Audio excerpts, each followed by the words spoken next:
جناب عبداللہ بن عمر رضی اللہ عنہما ایک جنازے میں تھے اور آپ نے محسوس کیا کہ جنازے میں لوگ تاخیر کر رہے ہیں.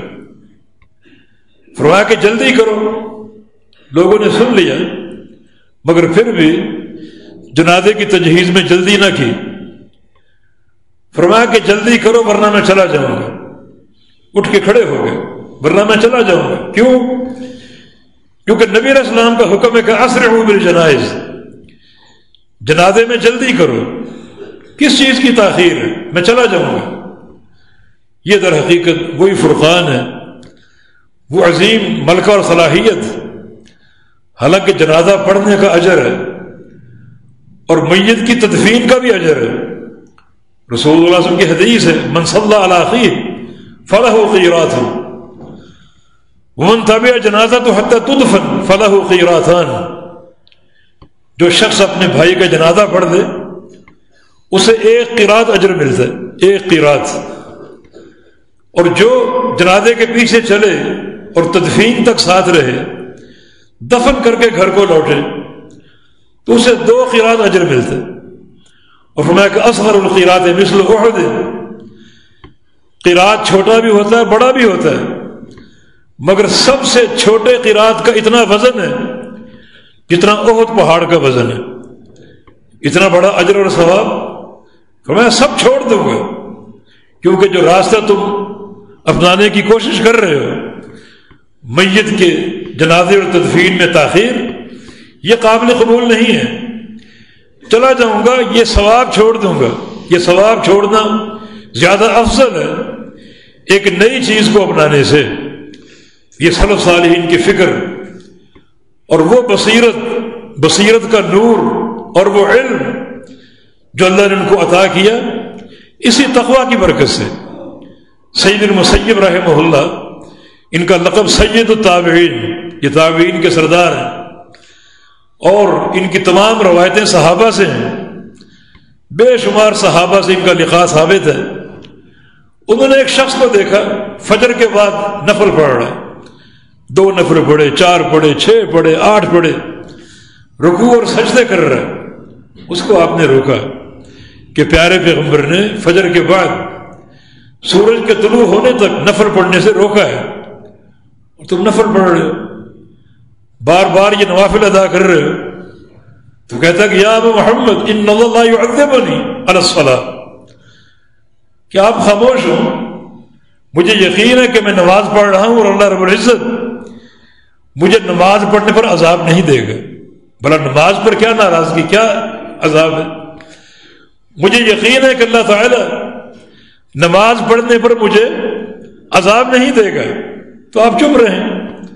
فرمایا کہ ان اللہ یعذب علی خلاف السنہ، نماز پر نہیں، اللہ تعالیٰ تمہیں خلاف سنت نماز پر عذاب دے گا کہ تم نماز تو پڑھ رہے ہو مگر یہ اس وقت کی نماز میرے حبیب کی سنت کے خلاف ہے، ان کے فرمان کے خلاف ہے.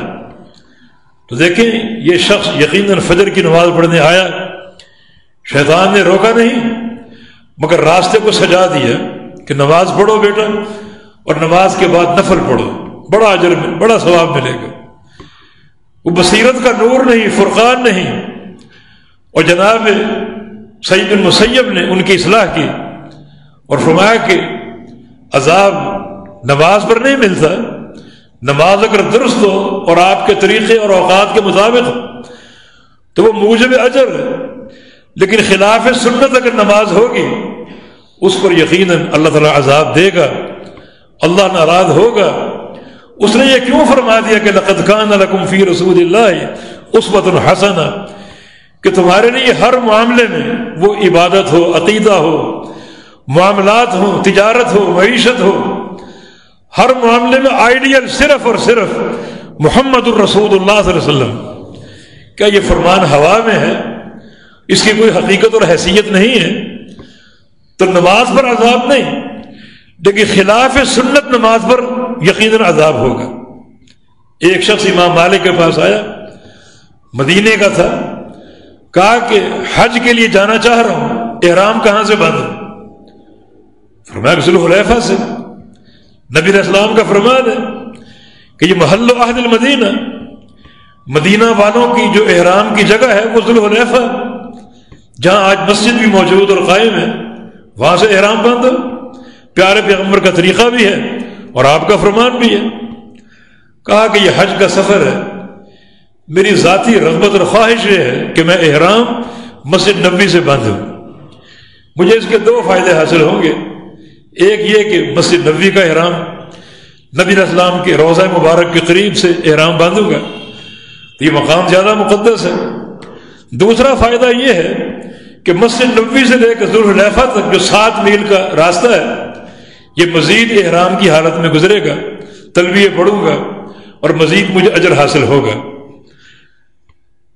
امام مالک رحمہ اللہ، امام و دار الہجرہ، فرماتے ہیں کہ اگر ایسا تم کرو گے تو ضرور تم فتنے میں گرفتار کر دیے جاؤ گے، تم مفتون بن چکے ہو، تمہاری یہ سوچ اللہ کے پیغمبر کی سنت کے خلاف ہے، اللہ کے پیارے پیغمبر کے فرمان کے خلاف ہے۔